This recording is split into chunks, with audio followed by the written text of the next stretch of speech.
નમસ્કાર વિદ્યાર્થી મિત્રો, હું એકતા કાછડિયા સ્વાગત કરું છું આપ સર્વનું આપની પોતાની યુટ્યુબ ચેનલ ઓશન કોચિંગ ક્લાસીસમાં. વિદ્યાર્થી મિત્રો, આજે આપણે ધોરણ 7 વિષય ગુજરાતીનું જે નવું પાઠ્યપુસ્તક આવેલું છે તેનો પાઠ નંબર 8. સાહેબ બધા જોડાઈ ગયા છે. આ પાઠની આપણે સંપૂર્ણ સમજૂતી ભાગ 1માં મેળવી ચૂક્યા છીએ. તો હવે આપણે ભાગ 2માં સ્વાધ્યાયના તમામ પ્રશ્નોનું તેના જવાબ સાથે સોલ્યુશન મેળવીશું, જેની લિંક તમને નીચે ડિસ્ક્રિપ્શન બોક્સમાં આપેલી છે. તો ચાલો વિદ્યાર્થી મિત્રો, આપણે સ્વાધ્યાયના સોલ્યુશનની શરૂઆત કરીએ. સૌપ્રથમનો પ્રશ્ન 1 વાંચી. નંબર 1, કે તમારા મિત્રને બહારનું શું ખાવાની ટેવ છે? તો જવાબ જોઈએ કે મારા એક મિત્રને બહારનું ખાવાની ટેવ છે. તે તેના માતા પિતા પાસે દર બીજા અને ત્રીજા દિવસે પિઝા, બર્ગર, નૂડલ્સ વગેરે બહાર ખાવા જવાની જીદ કરે છે. તે સ્કૂલના લંચ બોક્સમાં પણ French fries, bread pakora, wafers જેવા જંક ફૂડ લાવે છે. ત્યારબાદ સવાલ નંબર 2, તમારા ઘરમાં મોબાઈલનો સૌથી વધુ ઉપયોગ કોણ કરે છે? તો જોઈએ કે મારા પિતાજી એક આઈટી કંપનીમાં કામ કરે છે. તેઓને મોટા ભાગે વેપારીઓ સાથે ઓનલાઈન રહીને તેમના પ્રશ્નોનું નિરાકરણ કરવાનું હોય છે.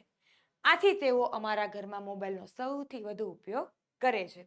ત્યારબાદ સવાલ નંબર 3, મોબાઈલ વાપરતા તમને ઘરમાં કોણ કોણ રોકે છે? જો સૌથી મહત્વનો પ્રશ્ન, કે ઘરમાં આપણે મોબાઈલ વાપરતા હોય તો આપણને વારાઘડી આપણા મમ્મી પપ્પા રોકટોક કરતા હોય છે. તો અહીંયા પણ આપણને એવો સવાલ કર્યો છે કે મોબાઈલ વાપરતા તમને ઘરમાં કોણ કોણ રોકે છે?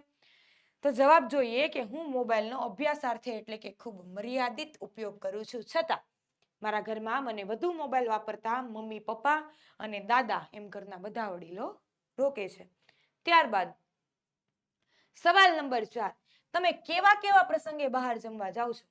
તો જોઈએ કે અમે અમારા ઘરમાં કોઈની બર્થડે હોય, કુટુંબમાં કોઈ સામાજિક પ્રસંગ હોય તો બહાર જમવા માટે જઈએ છીએ. ત્યારબાદ સવાલ નંબર 5, તમે ક્યારે ક્યારે ઓનલાઈન જોડાઓ છો? હાલ તો અમને કોઈ કામ માટે ઓનલાઈન જોડાવાનું થતું નથી, પણ હા, જ્યારે કોરોના રોગચાળો ફેલાયો હતો અને શાળાઓ બંધ હોવાથી ઘરેથી ઓનલાઈન ભણવાનું હતું, ત્યારે હું દરરોજ સ્કૂલના ટાઈમ ટેબલ મુજબ ઓનલાઈન શિક્ષણ લેતો હતો. ત્યારબાદ સવાલ નંબર 6, મોબાઈલ આપણને કેવી રીતે ઉપયોગી છે? એટલે કે અહીંયા આપણે એના ફાયદાની વાત કરવાની છે કે આપણે મોબાઈલ કયા કયા કામમાં ઉપયોગી આવે છે. તો જોઈએ, મોબાઈલ ફોનનો પહેલો ઉપયોગ એ છે કે તેની મદદથી આપણે દુનિયાની કોઈ પણ વ્યક્તિની નજીક ગયા વગર વાત કરી શકીએ છીએ. ત્યારબાદ જો આપણે કોઈ નવી જગ્યાએ જઈએ તો મોબાઈલની મદદથી આપણે જે જગ્યાનો નકશો અને આપણું વર્તમાન સ્થાન એટલે કે હાલમાં આપણે ક્યાં છીએ તે જો જાણવું હોય, તે વર્તમાન સ્થાન જાણવું હોય તો આપણે જોઈ શકીએ છીએ, જાણી શકીએ છીએ. ત્યારબાદ આજકાલ મોબાઈલ ફોનનો ઉપયોગ ઘણા પ્રકારના ઓફિશિયલ કામ માટે થાય છે. મીટિંગ શેડ્યુલ કરવા, દસ્તાવેજો મોકલવા અને પ્રાપ્ત કરવા, પ્રસ્તુતિઓ આપવા, અલાર્મ સેટ કરવા, નોકરીઓ માટે અરજી કરવા અને આ ઉપરાંત ઘણી બધી રીતે. ત્યારબાદ મોબાઈલ ફોન પોર્ટેબલ કમ્પ્યુટર્સ તરીકે સેવા આપે છે, જે વપરાશકર્તાઓને માહિતીને એક્સેસ કરવા, કાર્યોનું સંચાલન કરવાની અને પ્રવાસમાં વાતચીત કરવાની મંજૂરી આપે છે. સગવડના આ સ્તરે વ્યક્તિગત અને વ્યવસાયિક એમ બંને ક્ષેત્રોમાં ઉત્પાદકતાઓને વેગ આપ્યો છે. ત્યારબાદ મોબાઈલ ફોન પર ઇન્ટરનેટ માહિતીના ભંડારની એક્સેસ પ્રદાન કરે છે, જેનાથી વિવિધ વિષયો પર શિક્ષણ, સંશોધન અને જાગૃતિ વધે છે. શૈક્ષણિક એપ્લિકેશનો અને ઓનલાઈન સંસાધનોએ શીખવાનું વધુ સુલભ બનાવ્યું છે. ત્યારબાદ આગળ, મોબાઈલ ફોનને ડિજિટલ વ્યવહારો અને મોબાઈલ બેન્કિંગને સક્ષમ કરીને નાણાકીય સમાવેશને સરળ બનાવ્યો છે. ખાસ કરીને મર્યાદિત પરંપરાગત બેન્કિંગ ઇન્ફ્રાસ્ટ્રક્ચર વાળા વિસ્તારોમાં વળી તે આર્થિક વિકાસ અને સશક્તિકરણમાં ફાળો આપે છે. ત્યારબાદ mobile phone social media, streaming platforms અને ગેમિંગ દ્વારા મનોરંજન પૂરું પાડે છે. તેઓ વર્ચ્યુઅલ સમુદાયોને પ્રોત્સાહન આપીને સમાન રુચિ ધરાવતા લોકોને પણ સાથે જોડે છે. ત્યારબાદ સવાલ નંબર 7, મોબાઈલના લાભ અને ગેરલાભ જણાવો. શું કીધું છે સવાલ નંબર 7માં? કે મોબાઈલના લાભ અને ગેરલાભ જણાવો. હવે લાભ તો આપણે આગળ જોયા, બરાબર? તો જોઈએ, મોબાઈલના લાભ આપણે પ્રશ્ન 6 ના ઉત્તરમાં આપેલા છે.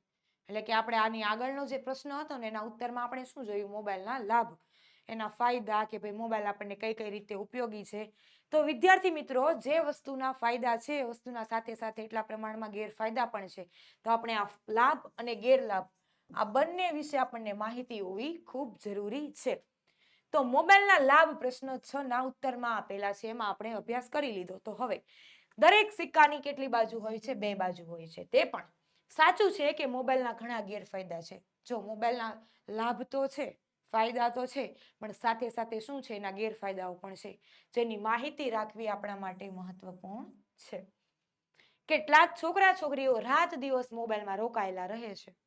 તેઓ મોબાઈલના એટલા વ્યસની છે કે તેમને વાસ્તવિક જીવન સાથે કોઈ લેવા દેવા જ નથી. તેથી એમના અભ્યાસ ઉપર અસર થાય છે અને કારકિર્દી પર ધ્યાન કેન્દ્રિત કરી શકતા નથી.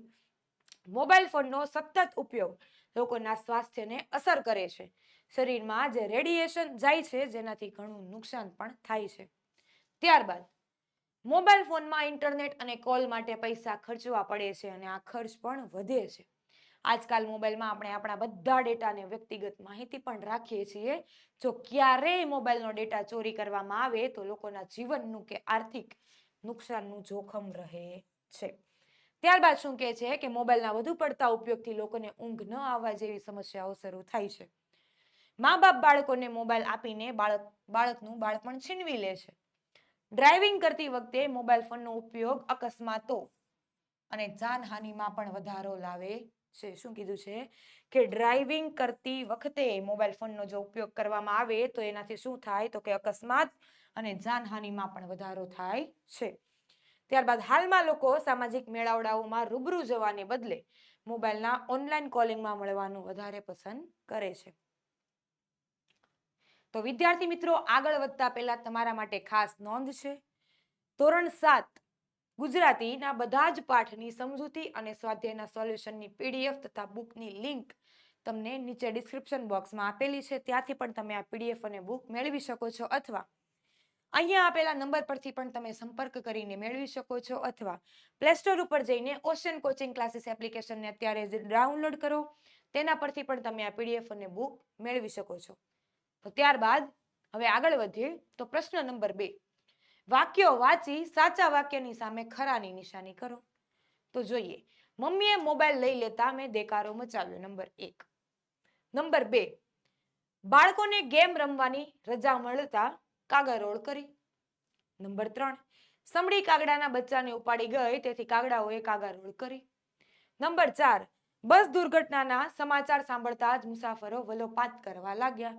તો આમાંથી સાચા વાક્યની સામે આપણે શું કરવાનું છે? ખરાની નિશાની. તો જોઈએ, નંબર 1, મમ્મીએ મોબાઈલ લઈ લેતા મેં દેકારો મચાવ્યો.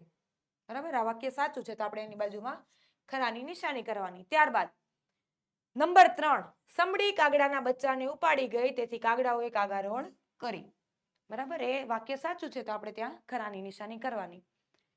ત્યારબાદ પ્રશ્ન નંબર 3, પાઠને આધારે નીચેના વાક્યો કોણ બોલી શકે છે તે લખો.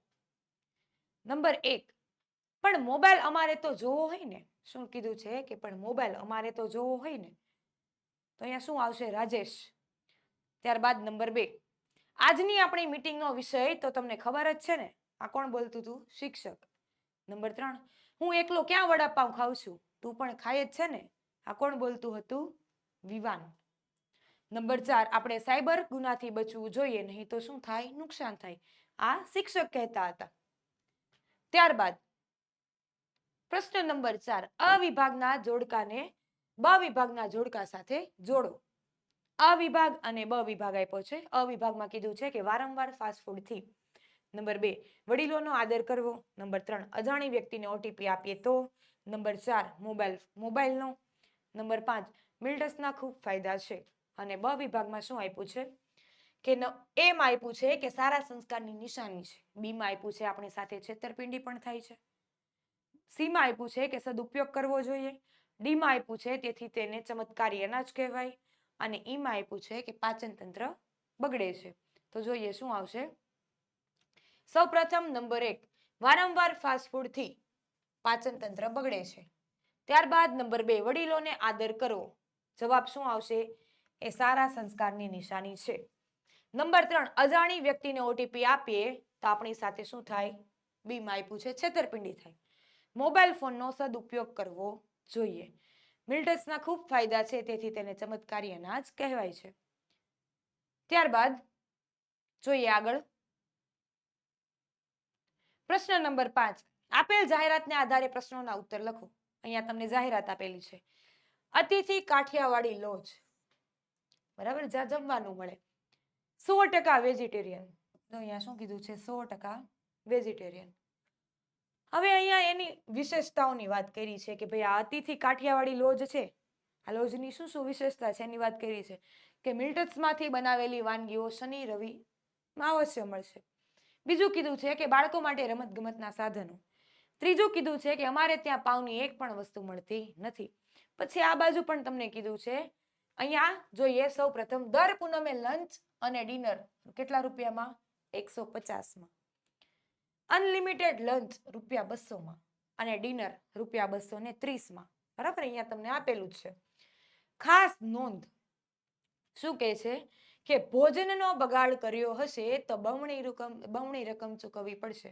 બમણી એટલે 2 ગણી, કે ભાઈ ભોજનનો જો તમે બગાડ કરશો તો તમારે બમણી રકમ ચૂકવવાની. હવે સવાલ જોઈએ, લંચ અને ડિનરમાં શું તફાવત છે? તો જોઈએ, લંચ એટલે કે બપોરનું ભોજન, જે કેટલા રૂપિયામાં આપણને કીધું હતું? અહીંયા 200 રૂપિયામાં.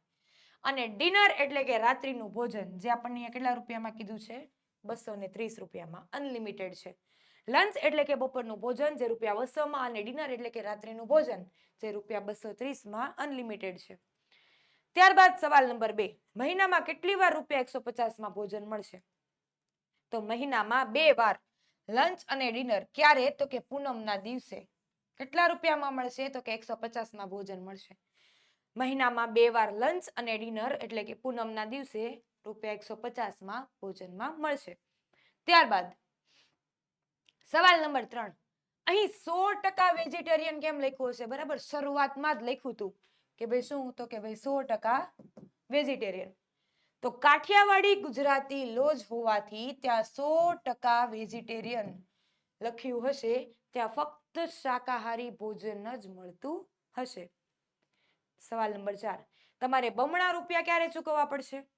તો જવાબ આવશે કે ભોજનના અંતે થાળીમાં એઠું મૂક્યું હશે તો બમણા રૂપિયા ચૂકવવા પડશે. સવાલ નંબર 5, અનલિમિટેડ એટલે શું? તો જવાબ જોઈએ કે અનલિમિટેડ એટલે કે વ્યક્તિને જેટલું જમવું હોય તેટલું એ શું કરી શકે છે? જમી શકે છે. વિદ્યાર્થી મિત્રો, આગળ વધતા પહેલા તમારા માટે ખાસ નોંધ છે. ધોરણ 3 થી 8 ન્યૂ સ્વ અધ્યયન પોથીના બધા જ ભાગના તમામ વિષયોના સોલ્યુશનની PDF તથા બુકની લિંક તમને નીચે ડિસ્ક્રિપ્શન બોક્સમાં આપેલી છે, તેના પરથી તમે મેળવી શકો છો, અથવા અહીંયા આપેલા નંબર પરથી પણ તમે સંપર્ક કરીને મેળવી શકો છો, અથવા પ્લે સ્ટોર ઉપર જઈને ઓશન કોચિંગ ક્લાસીસ એપ્લિકેશનને અત્યારે જ ડાઉનલોડ કરો, તેના પરથી પણ તમે આ PDF અને બુક મેળવી શકો છો. ત્યારબાદ આગળ વધીએ. પ્રશ્ન નંબર 6, તાજેતરમાં બનેલ એક બનાવ વિશે તમને જાણવાની મજા પડશે. તેની નીચે આપેલા પ્રશ્નોની વર્ગમાં ચર્ચા કરો. સતર્ક બનીએ, જાણકાર બનીએ અને કાળજી રાખીએ. એક મોટી કંપનીના સીઈઓના ખાતામાં ઓનલાઈન 16 લાખ રૂપિયાની ખોટી રીતે ઉપાડ થઈ ગયો. ત્યાં કોઈ OTP, કોઈ કોલ કે કોઈ ઓનલાઈન લિંક મોકલવામાં કે ખોલવામાં આવી ન હતી. સીઈઓ પોતે ખૂબ જ ટેક ફ્રેન્ડલી હતા, છતાં આટલી મોટી રકમની ચોરી થઈ. ગુનાનો ભેદ જાણવા સાયબર ક્રાઇમના ચુનંદા અધિકારીઓને કેસની તપાસ કરી રહ્યા હતા. બરાબર, શું કીધું? કે આ ગુનાનો ભેદ જાણવા સાયબર ક્રાઇમના ચુનંદા અધિકારીઓ આ કેસની તપાસ કરી રહ્યા હતા. મોબાઈલના તમામ ડેટાનું સ્કેનિંગ કરવામાં આવ્યું હતું, પરંતુ કોઈ રીતે તેનો પતો લાગતો ન હતો. હા, ઓફિસરના CCTV ફૂટેજમાંથી માત્ર એક વાત સામે આવી, એક વાત મળી. ઓફિસમાં સીઈઓનું મોબાઈલ ચાર્જર બદલાઈ ગયું હતું અને તેની જગ્યાએ બીજું USB ચાર્જર એટલે કે સેમ મોડેલ વાળું મૂકવામાં આવ્યું હતું. ચાર્જર દ્વારા તમામ ડેટા કોપી કરવામાં આવ્યો હતો. આખું મોબાઈલ બેન્કિંગ હેક કરવામાં આવ્યું હતું. પછી ખાતામાંથી પૈસા સરળતાથી ઉપાડી લેવામાં આવ્યા હતા. આ મોડ્સ ઓપરેટિંગમાં ચાર્જરમાં પહેલેથી જ માઇક્રોચિપ ઇન્સ્ટોલ કરવામાં આવી હતી. બરાબર, એક ચિપ આવે માઇક્રોચિપ, એને ઇન્સ્ટોલ કરવામાં આવી હતી. શું કહે છે કે આ પહેલેથી જ ચાર્જરમાં એક માઇક્રોચિપ ઇન્સ્ટોલ કરવામાં આવેલી હતી અને તમામ ડેટા કોપી કરીને હેક કરવામાં આવે છે, જે શોધવું ખૂબ મુશ્કેલ બને છે. બીજાના ચાર્જરનો ઉપયોગ કરશો નહીં અને કોઈ અજાણી જગ્યાએ તમારો મોબાઈલ ચાર્જ કરશો નહીં. ઓનલાઈન ગુનો બને ત્યારે બેંકને સૂચના આપવા માટે તાત્કાલિક જે તે બેંકના ટોલ ફ્રી નંબર ઉપર ફોન કરીને જાણ કરવી જોઈએ. તો સવાલ નંબર 1, કોના ખાતામાંથી ઓનલાઈન ચોરી થયા છે? બરાબર, ઓનલાઈન પૈસા કોના ખાતામાંથી ચોરી થયા છે અને કેટલા રૂપિયા? તો એક મોટી કંપનીના સીઈઓના ખાતામાંથી ઓનલાઈન 16 લાખ જેટલા રૂપિયા ચોરી થયા છે. સવાલ નંબર 2, સાયબર ક્રાઇમનું કામ શું છે? તો સાયબર ક્રાઇમનું કામ ઓનલાઈન જેટલા પણ ગુના થાય છે અથવા તો છેતરપિંડી થાય છે તેના ઉકેલ લાવવાનું છે. ત્યારબાદ સવાલ નંબર 3, તમારા ઘરના સભ્યોના ખાતામાંથી ઓનલાઈન ચોરી ન થાય તે માટે તમે તેમને કઈ કઈ સૂચનાઓ આપશો? તો જવાબ, મારા ઘરના સભ્યોના ખાતામાંથી ઓનલાઈન ચોરી ન થાય તે માટે હું તેમને કોઈ પણ સંજોગોમાં કોઈને પણ ઓટીપી, એકાઉન્ટ નંબર, કાર્ડનો સીવીવી નંબર ન આપવાનું તેમજ કોઈ પણ પ્રમાણભૂત સિવાયની ઓનલાઈન લિંક ન ખોલવાનું જણાવીશ. ત્યારબાદ સવાલ નંબર 4, છેવટે ગુનાનો ભેદ કેવી રીતે ઉકેલાયો? તો ઓફિસના સીસીટીવી ફૂટેજમાંથી એક વાત મળી જેના આધારે છેવટે ગુનાનો ભેદ ઉકેલાયો કે ઓફિસમાં સીઈઓનું મોબાઈલ ચાર્જર બદલાઈ ગયું હતું અને તેની જગ્યાએ બીજું યુએસબી ચાર્જર એટલે કે સેમ મોડેલનું મૂકવામાં આવ્યું હતું. ચાર્જર દ્વારા તમામ ડેટા કોપી કરવામાં આવ્યો હતો. આખું મોબાઈલ બેન્કિંગ હેક કરવામાં આવ્યું હતું. પછી ખાતામાંથી પૈસા સરળતાથી ઉપાડી લેવાયા હતા. નંબર 5, બેંકનો ટોલ ફ્રી નંબર ક્યારે ક્યારે કામ લાગે છે? જવાબ જોઈએ કે આપણી સાથે જ્યારે કોઈ ઓનલાઈન ગુનો બને ત્યારે બેંકનો તાત્કાલિક સૂચના, બરાબર, બેંકને તાત્કાલિક સૂચના આપવા માટે જે તે બેંકના ટોલ ફ્રી નંબર કામ લાગે છે. ત્યારબાદ પ્રશ્ન નંબર 7, કાવ્ય પંક્તિઓને વાંચી 3 પ્રશ્નોની રચના કરો. કાવ્ય પંક્તિને વાંચીને કેટલા પ્રશ્નો બનાવવાના છે? 3. જોઈએ આમાં આપ્યું છે કે મીઠા મધુને મીઠા મેહુલા રે લોલ, એથી મીઠી તે મોરી માત રે, જનનીની જોડ સખી નહીં જડે રે લોલ, પ્રભુના એ પ્રેમ તણી પૂતળી રે લોલ, જગથી જુદેરી એની જાત રે, અમીની ભરેલી એની આંખડી રે લોલ, વહાલના ભરેલા એના વેણ રે, હાથ ગુથેલ એના હીરના રે લોલ, હૈયું હેમંત કરી હેર લે લોલ. શું કે છે? ફરી એકવાર કે મીઠા મધુને મીઠા મેહુલા રે લોલ, એથી મીઠી તો મોરી માત રે, જનનીની જોડ સખી નહીં જડે રે લોલ, પ્રભુના એ પ્રેમ તણી પૂતળી રે લોલ, જગથી જુદેરી એની જાત રે, અમીની ભરેલી એની આંખડી રે લોલ, વહાલના ભરેલા એના વેણ રે, હાથ ગુથેલ એના હીરના રે લોલ, હૈયું હેમંત કેરી હેલ રે. હવે આમાંથી આપણે 3 પ્રશ્નોની રચના કરવાની છે. તો સવાલ નંબર 1, કવિએ માતાને કોનાથી મીઠી કહી છે? શું કે છે? સવાલ નંબર 1, કવિએ માતાને કોનાથી મીઠી કહી છે? સવાલ નંબર 2, માતાને શાની પુતળી કહી છે? સવાલ નંબર 3, માતાનું હૈયું કેવું છે? તો અહીંયા કીધું ભાઈ કાવ્ય પંક્તિ વાંચો ને એમાંથી 3 પ્રશ્નો આપણે આપણી જાતે બનાવી દેવાના. ત્યારબાદ પ્રશ્ન 8, નીચે આપેલી ખાલી જગ્યામાં યોગ્ય શબ્દ મૂકો. નીચે આપેલી ખાલી જગ્યામાં યોગ્ય શબ્દ મૂકો. તો જોઈએ, ચેલેન્જ, ઓછા, સારા, ગભરાયા, દેશભક્ત અને સંઘર્ષ. ખાલી જગ્યા 1, આપણે ખાલી જગ્યા માણસ બનવાનો પ્રયત્ન કરવો જોઈએ. તો શું આવશે? સારા, કે આપણે સારા માણસ બનવાનો પ્રયત્ન કરવો જોઈએ. નંબર 2, પરીક્ષામાં ખાલી જગ્યા ટકાવવાથી જિંદગી હારી જવાતી નથી. જવાબ આવશે ઓછા, કે પરીક્ષામાં ઓછા ટકા આવવાથી જિંદગી હારી જવાતી નથી. નંબર 3, ભારત દેશને ખાલી જગ્યા નાગરિકોની ખૂબ જરૂર છે. તો જવાબ આવશે કે દેશભક્ત, ભારત દેશને દેશભક્ત નાગરિકોની ખૂબ જરૂર છે. નંબર 4, એ જ સફળ થઈ શકે જે ખાલી જગ્યા સામે ટકી શકે અને પાડી શકે. તો જવાબ આવશે સંઘર્ષ. નંબર 5, જીવનમાં આવતી મુશ્કેલીનો સામનો ખાલી જગ્યા વગર કરવો જોઈએ. તો કે ગભરાયા વગર, કે ભાઈ જીવનમાં આવતી મુશ્કેલીનો આપણે ગભરાયા વગર સામનો કરવો જોઈએ. પ્રશ્ન નંબર 9, આપેલ શબ્દમાંથી કોઈ પણ 2 અક્ષર મળીને અંગ્રેજી શબ્દ બને છે તે શોધી અને તેનો ગુજરાતી અર્થ લખો. નંબર 1, ગમગીન. ગમગીન, અહીંયા ગ અને અહીંયા ન લીધો એટલે ગન એટલે બંદૂક અને ગમ, ગમ એટલે શું થાય? ગુંદર. નંબર 2 કામણગાર. તો સૌપ્રથમ કાર, બરાબર, અહીંયાથી કા લીધો ને છેલ્લેથી ર, કાર મોટર ગાડી. ત્યારબાદ કામ એટલે કે શાંત. નંબર 3 સફરજન. સફર સહન કરવું, ફર રૂવાટી, રન દોડવું, સન સૂર્ય, ફન આનંદ. બરાબર, આ એક શબ્દમાંથી ઘણા બધા આપણને અંગ્રેજી શબ્દો મળ્યા. નંબર 4 ભાવનગર.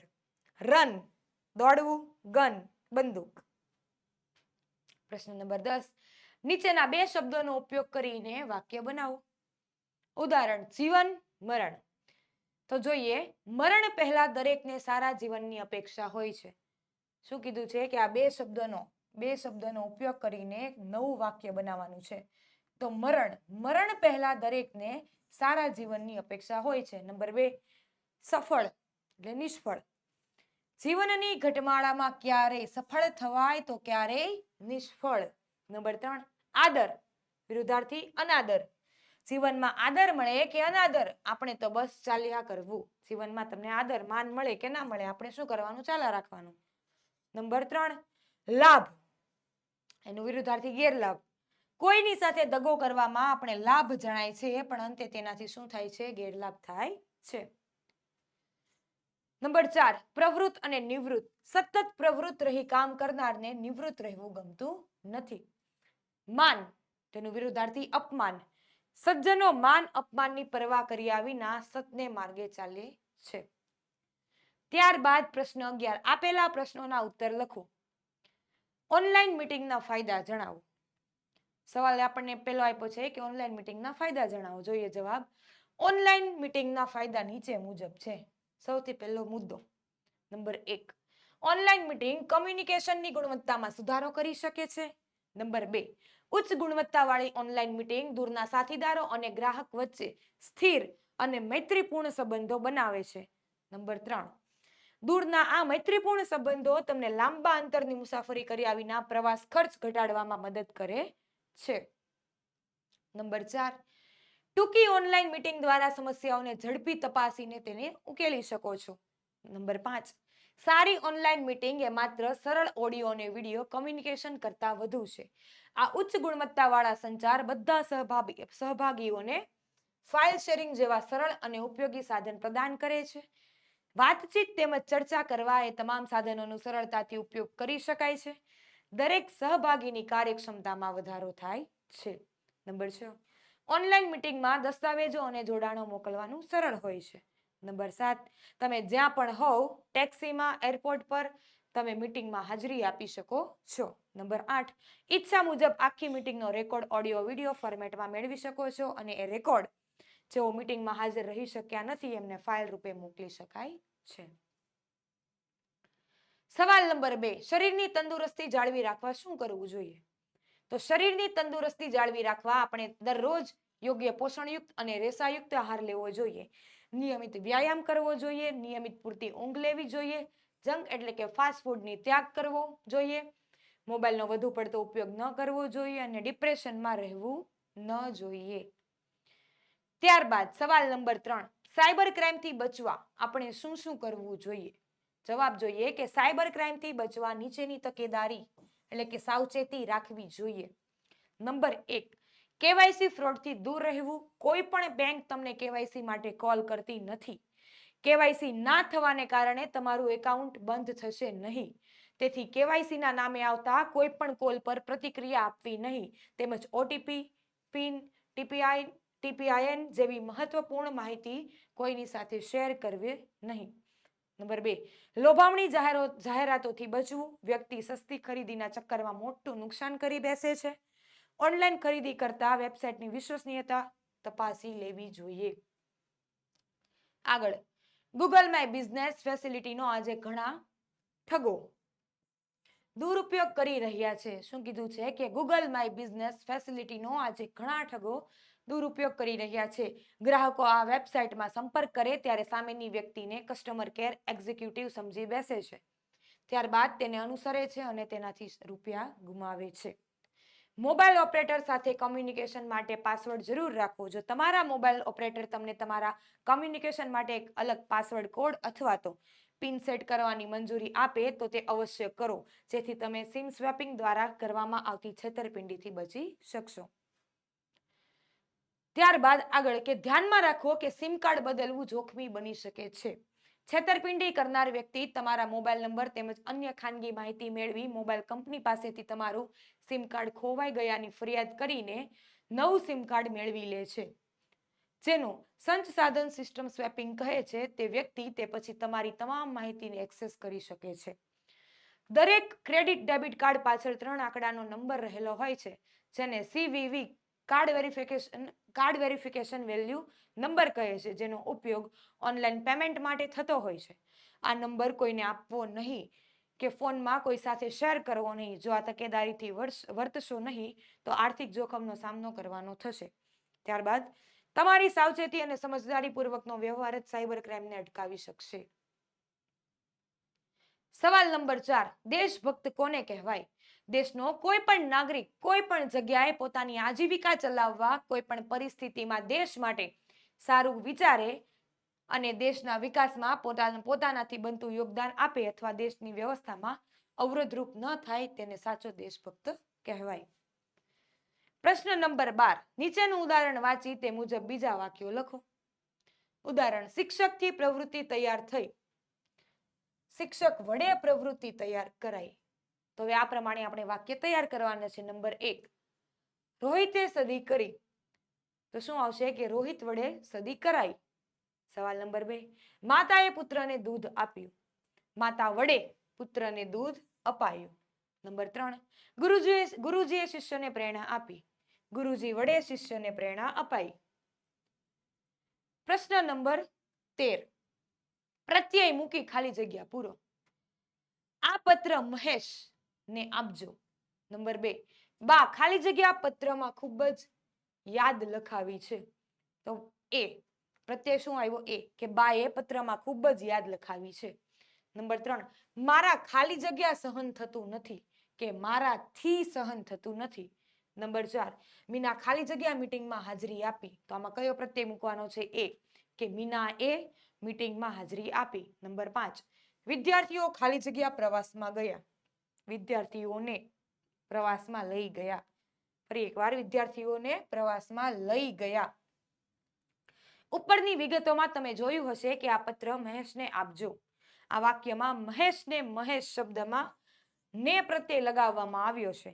આવા પ્રત્યયો કોઈ પદના અંતે જોડાતા હોવાથી તેને અનુગ કહેવાય છે. વિદ્યાર્થી મિત્રો, આપણને અહીંયા અનુગની વ્યાખ્યા આપી છે. શું કહે છે કે પ્રત્યયો કોઈ પદના અંતે જોડાતા હોવાથી તેને શું કહેવાય છે? અનુગ. બરાબર. આ જે પ્રત્યયો છે એ કોઈ પદના અંતે જોડાય તો એને આપણે શું કહી શકીએ? અનુગ. ત્યારબાદ પ્રશ્ન નંબર 14, નીચેના વાક્યમાંથી અનુગ શોધીને તેની નીચે લીટી કરો. મેં સરસ્વતીને ફૂલ ચડાવ્યા. બરાબર. શું કીધું છે કે મેં સરસ્વતીને ફૂલ ચડાવ્યા. નંબર 2, વિવેકાનંદજીએ અમેરિકનોને મંત્રમુગ્ધ કર્યા. વિવેકાનંદજીએ અમેરિકનોને મંત્રમુગ્ધ કર્યા. તો શું આવશે કે વિવેકાનંદજીએ અમેરિકનોને મંત્રમુગ્ધ કર્યા. આ શું છે? બધા અનુગો, પ્રત્યયો. ત્યારબાદ ભારતનો ડંકો વિશ્વમાં વાગવા લાગ્યો. તો જવાબ શું આવશે કે ભારતનો ડંકો વિશ્વમાં. અહીંયા નો અને માં આ બે પ્રત્યયો. નંબર 4, વિશ્વની શાંતિ આજે મહત્વનો પ્રશ્ન છે. વિશ્વની શાંતિ આજે મહત્વનો પ્રશ્ન છે. તો અનુગ શોધીને આપણે શું કરવાની હતી? લીટી. નંબર 5, રવિન્દ્રનાથ ટાગોરને નોબેલ પારિતોષિક મળ્યું હતું. તો શું આવશે કે રવિન્દ્રનાથ ટાગોરને નોબેલ પારિતોષિક મળ્યું હતું. એમાં અનુગ કયો આવ્યો? ને. પ્રશ્ન 15, નીચેના વાક્યો વાંચીને તેમાં અનુગ વપરાય છે કે નામયોગી તે જણાવો. બરાબર. કોઈ અનુગ છે કે નામયોગી તે જણાવવાનું છે. ઉદાહરણ અહીંયા આપણને આપ્યું છે કે રાજેશને જામફળ બહુ ભાવે છે. હવે અહીં આપણને ને આપ્યું છે. તો ને શું છે? એક પ્રત્યય છે. જો આ પ્રત્યય કોઈ પણ પદના અંતે જોડાય છે તો શું બને છે? અનુગ. આપણે અનુગની વ્યાખ્યા જોઈ કે કોઈ પણ પ્રત્યય પદના અંતે જોડાય છે તો એને શું કહેવાય છે? અનુગ. તો અહીંયા આપણે એ શોધવાનું છે કે વાક્યમાં અનુગ આપ્યો છે કે નામયોગી આપ્યો છે. તો આપણે પહેલું વાંચ્યું કે રાજેશને જામફળ બહુ ભાવે છે. તો રાજેશને, તો ને આવ્યો તો આ શું કહેવાય? અનુગ. ત્યારબાદ આપણે નાક વડે શ્વાસ લઈએ છીએ. આ વડે આપ્યું છે એ શું છે? નામયોગી. ત્યારબાદ નંબર 1, મનાલીએ વિશ્વાને સંગીત શીખવ્યું. તો અહીંયા શું આપ્યું છે? મનાલીએ વિશ્વાને, એટલે કોઈ પ્રત્યય આપ્યો હોય, એ કોઈ પદના અંતે જોડાતો હોય, એ સાદી ભાષામાં આપણે એને અનુગ કહી શકીએ. તો અહીંયા મનાલીએ વિશ્વાને સંગીત શીખવ્યું. તો આ વાક્યમાં એ અને ને શું આવ્યા છે? અનુગ આવ્યા છે. ત્યારબાદ એ મુસાફરી તો ટ્રેન દ્વારા જ થાય. તો અહીંયા નામયોગી આવશે. વડે આપ્યું હોય, દ્વારા આપ્યું હોય, આ બધું શું આવે? નામયોગી. અને કોઈ એક પ્રત્યય ખાલી આપ્યો હોય એમાં શું આવે? અનુગ. હું દીકરી માટે ઘડિયાળ લાવીશ. તો શું આવશે અહીંયા? માટે લાવીશ, એટલે નામયોગી. અમે વરસાદમાં ભીંજાયા, આ આવશે અનુગ. ત્યારબાદ ઝાડ પર વાંદરા હતા, આ આવશે નામયોગી. ત્યારબાદ પ્રશ્ન 16, યોગ્ય અનુગ મૂકી સાર્થક વાક્ય બનાવો. જોઈએ. શૈલેષ ખાલી જગ્યા વાડી ખાલી જગ્યા એક ઘટાદાર આંબો છે. તો શૈલેષની વાડીમાં એક ઘટાદાર આંબો છે, અહીંયા અનુગ મૂકવાના. બાલદી ખાલી જગ્યા તેણે થોડું પાણી તુલસી ખાલી જગ્યા પાયું. તો કે બાલદીમાંથી તેણે થોડું પાણી તુલસીને પાયું. નંબર 3, શહેર ખાલી જગ્યા વિદ્યાર્થીઓ ખાલી જગ્યા સર્કસ ખાલી જગ્યા ખેલ જોયા. તો શહેરના વિદ્યાર્થીઓએ સર્કસના ખેલ જોયા. નંબર 4, સુરત ખાલી જગ્યા થોડા અંતરે જ પ્રિયંકાબેન ખાલી જગ્યા ગામ આવેલું છે. તો સુરત થી થોડા અંતરે જ પ્રિયંકાબેનનું ગામ આવેલું છે. નંબર 4. નંબર 5, કર્મદીપ ખાલી જગ્યા થેલા ખાલી જગ્યા તેના મિત્ર ખાલી જગ્યા મોબાઈલ છે. તો શું આવશે આમાં અનુગ? કે કર્મદીપના થેલામાં તેના મિત્રનો મોબાઈલ છે. પ્રશ્ન નંબર 17, યોગ્ય નામયોગી મૂકીને વાક્ય લખો.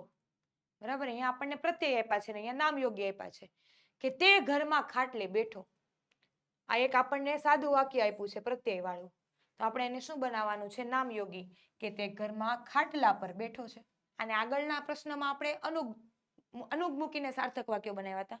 હવે આપણે નામયોગી મૂકીને વાક્ય બનાવવાના છે. ત્યારબાદ ટપાલથી તેમણે પત્ર મોકલ્યો છે. તો ટપાલ દ્વારા, આ બધા શું છે? નામયોગી. બરાબર, આ બધા નામયોગી છે. તો ટપાલ દ્વારા તેમણે પત્ર મોકલ્યો છે. કોયલ સીતાફળીએ બેઠી છે. કોયલ સીતાફળી પર બેઠી છે. ઓરડામાં વિદ્યાર્થીઓ ભણે છે. તો ઓરડાની અંદર વિદ્યાર્થીઓ ભણે છે.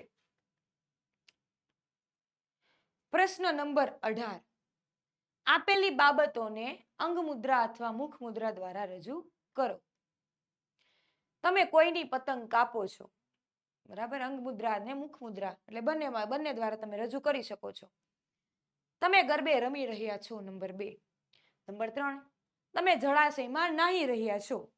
નંબર 4, કે તમે ફટાકડા ફોડી રહ્યા છો. નંબર 5, તમે ક્રિકેટ રમી રહ્યા છો. નંબર 6, તમે ઝાડ પર ચડી રહ્યા છો. આ તમામ વાક્યોને આપણે શું કરવાનું છે? અંગમુદ્રા અથવા તો મુખ મુદ્રા દ્વારા આપણે રજૂ કરવાનું છે. તો વિદ્યાર્થી મિત્રો, આપણે આ સ્વાધ્યાયની સંપૂર્ણ સમજૂતી ભાગ 2 માં મેળવી. તો હવે આપણે મળીશું બીજા પાઠમાં. તો જો તમને આ વિડીયો ગમ્યો હોય તો લાઈક કરજો, શેર કરજો અને સબસ્ક્રાઇબ કરજો.